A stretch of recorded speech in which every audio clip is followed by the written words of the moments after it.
2011 жылы 12 қараша айында аса ауыр қылмысты ұстауға бағытталған кезде Тараз қаласында, Жамбыл облысында Ғазиз Байтасов полиция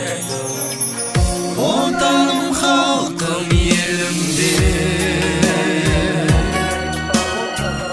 батырлар кетті жерімде көз ұшымды қанша сарбаздар жылады анам балам деп біреудің бауыр баласы біреудің әке жолдасы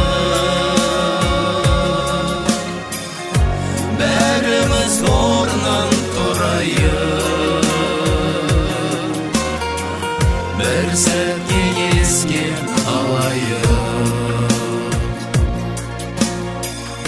аты жөнін біздер жатта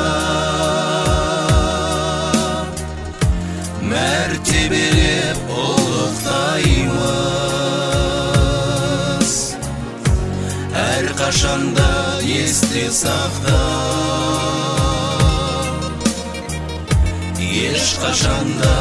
ұмытпаймыз